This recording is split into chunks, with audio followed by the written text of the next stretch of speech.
வணக்கம். எல்லாரும் நலமா இருக்கிறீங்களோ? உலகத்து உறவுகள் நலம் வேண்டி மீண்டும் ஒரு நிகழ்ச்சியில் சந்திக்கிறோம். இன்று உனக்கு கீழே உள்ளவர் கோடி, நினைத்து பார்த்து நிம்மதி நாடு. இந்த புலம்பெயர் தேசத்தில் இன்று நீங்கள் வாழும் இந்த வாழ்க்கை ஒரு குட் இனஃப் லைஃபா தானே? இல்லை, இதைவிடவும் மேலான ஒரு வாழ்க்கை உண்டா? இது பற்றி நாம் எப்போவாவது சிந்தித்தது உண்டா? இதைவிடவும் சிறந்த வாழ்க்கை இருக்குமா என்று நீங்கள் யோசிக்கிறீர்களா?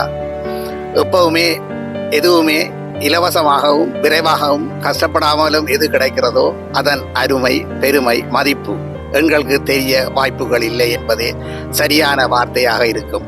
அண்ணன் அப்படி இல்லை, எங்களுக்கு எவ்வளவு கஷ்டப்பட்டு வந்தாங்க. இந்த இது எங்களுக்கு சொர்க்கம் சொர்க்கம் சொர்க்கம் ஐயா. ஆனால் சிலர் தங்கள் இயலாமையால் அல்லது சில அந்நியோன்யம் பிரச்சனைகளால் அல்லது அவர்களில் இந்த நாட்டின் குளிர் காரணமாக சிலர் இந்த சின்ன சின்ன விஷயங்களுக்காக இந்த லக்ஸரியான ஒரு லைஃப் வாழ்க்கையை சில பேர் குற்றம் சொல்லுவராகவும் இருக்கின்றார்கள்.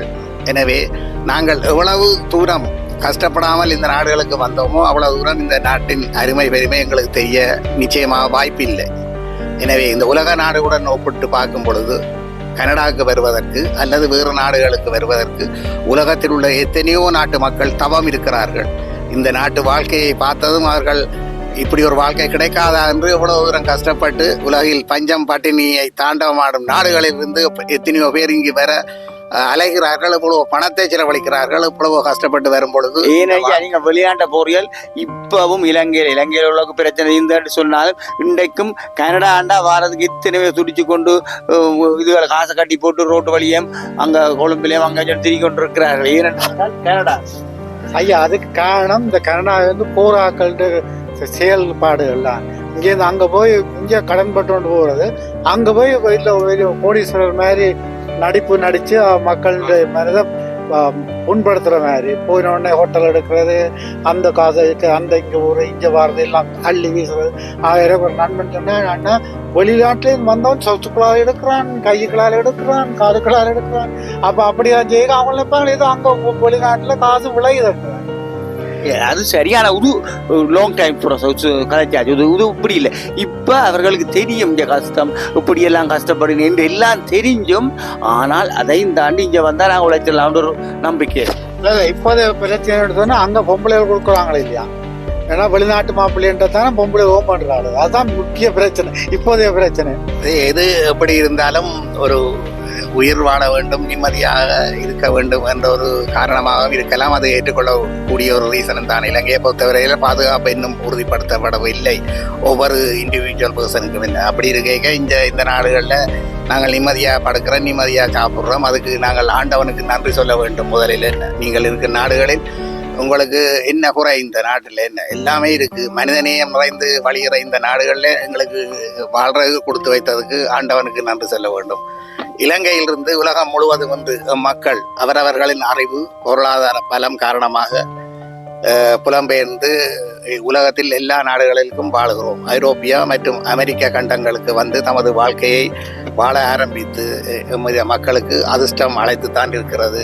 ஒப்பீட்டளவில் இங்கு வாழ்வார்கள் எல்லோருமே மனித சுதந்திரம் கொடியாட்டி பறக்கும் மனிதநேயமிக்க நாடுகளில் வாழ்வதற்கு எங்களுக்கு ஆண்டவன் அருள் புரிகிறார் என்றே கூறவும் வேண்டும். அதுவே நாம் செய்த முயற்சியின் பயன். இதற்காக நாம் பெருமைப்பட வேண்டும்.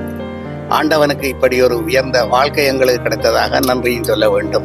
ஆனால் சிலர் என்ன இந்த வாழ்க்கை என்று இங்கே சலிப்பவர்களும் இருக்கிறார்கள். அது குறிப்பாக வயது வந்து 60-70 வயதுக்கு மேற்பட்டவர்கள். ஏனென்றால் அவர்கள் ஒரு வெப்பமான காலநிலையில் வாழ்ந்தவர்கள். இந்த குளிர் நாட்டுக்கு வந்தவுடன் அவர்கள் வீட்டுக்குள் அடைபட்டு இருக்க வேண்டும் 3-4 மாதங்கள் என்றவுடன் அவர்கள் வெறுக்கிறதுக்கும் சந்தர்ப்பம் உண்டு. அது ஒரு காரணம், குளிர் ஒரு காரணமா இருக்கலாம்.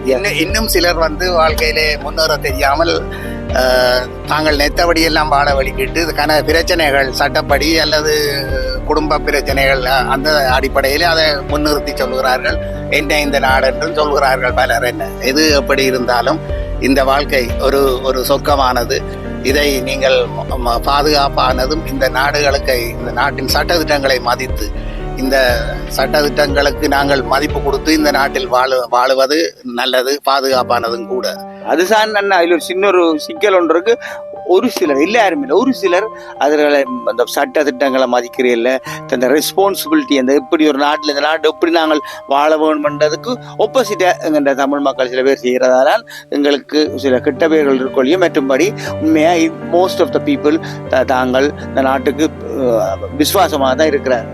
இந்த புலம்பெயர் தேசத்தில் நீங்கள் இருப்பதற்கு ஒரு வீடும் ஒரு நல்ல வேலையும் இருந்தால் நீங்கள் ஒவ்வொருவரும் கோடீஸ்வரர்கள் தான். எனவே இந்த வாழ்க்கையை நினைத்து நாம் பெருமைப்பட வேண்டும், மன திருப்திப்பட வேண்டும். இந்த ஆடம்பரமான வாழ்க்கை கிடைத்தமைக்கு நாங்கள் என்றும் ஆண்டவனுக்கு நன்றி சொல்ல வேண்டும். அதை விட்டு சின்ன சின்ன மனஸ்தாபங்கள், சின்ன சின்ன சச்சரவுகளை நினைத்து என்ன இந்த வாழ்க்கை என்று சலிப்படைவதும் சிலர் உண்டு. இப்ப எங்களுக்குள் பிரச்சனை, உனக்கு என்ன தெரியுமா, நான் படுற கஷ்டம் இங்கே யாருக்கு தெரியும் என்று சொல்லி சில பேர் சொல்லுவார்கள். சிலர் விஷயம் தெரியாமல் போய் தங்களுக்கு தான் எல்லாம் தெரியும் என்று வெளிக்கிட்டு பிசினஸில் போய் தோத்திருப்பார்கள், அல்லது குடும்ப வாழ்க்கையில் போய் நொந்து போயிருப்பார்கள், அல்லது கடன் சுமை அவர்களுக்கு தலைக்கு மேல் இருப்பதால் அவர்கள் இப்படியான முடிவுகளை எடுக்கிறார்கள் போன்றும் தெரிகிறது.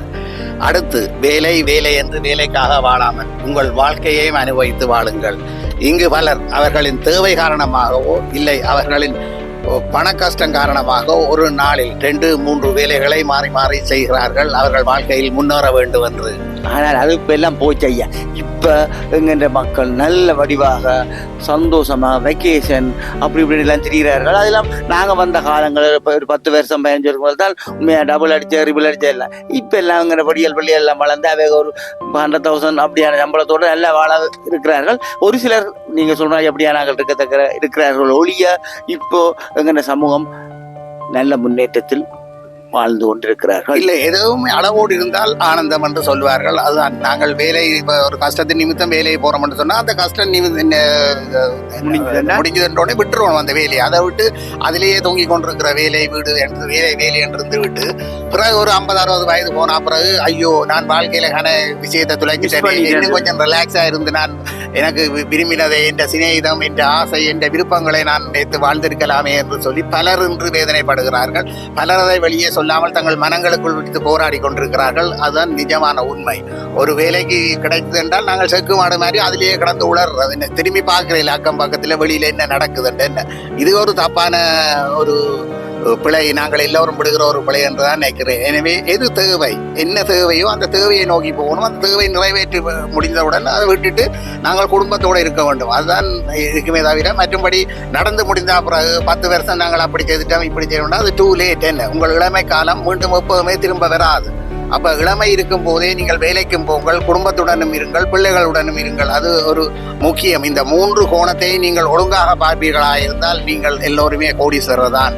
எனவே நீங்களும் உங்கள் வாழ்க்கையில் பணம் உழைப்பு தவிர்த்து உங்கள் ஆத்ம திருப்தி, விருப்பம், நட்பு என்று எதையுமே தேடி தேடி அனுபவித்து உங்களுக்கு எது சந்தோஷத்தை தருகிறதோ அந்த வாழ்க்கையில் நீங்கள் இருப்பதுதான் நிஜம். எனவே நிஜத்தில் வாழுங்கள்.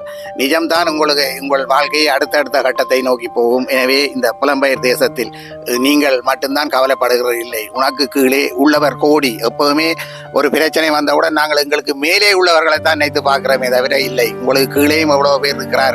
எனவே நீங்கள் உங்கள் மனம்தான் மாளிகை. உங்கள் மனத்தை நான் சீராகவும் ஒரு நல்ல எண்ணத்துடன் நீங்க வைப்பீர்களா என்றால் ஒவ்வொருவரின் வாழ்க்கையும் இந்த சொர்க்கம், ஒவ்வொருவரும் கோடீஸ்வரர்கள் தான் மனத்தளவில். என்றே உங்கள் நல்லதை நெய்யுங்கள், நல்லதே நடக்கும். நன்றி, வணக்கம். உங்களுக்கு இந்த வீடியோ பிடித்திருந்தால் லைக் பண்ணுங்கள். உங்கள் நண்பர்களும் பார்த்து பயன்பெற வேண்டும் என்று நினைத்தால் ஷேர் பண்ணுங்க. அத்துடன் சப்ஸ்கிரைப் பண்ண மறந்து விடாதீர்கள். நன்றி, வணக்கம்.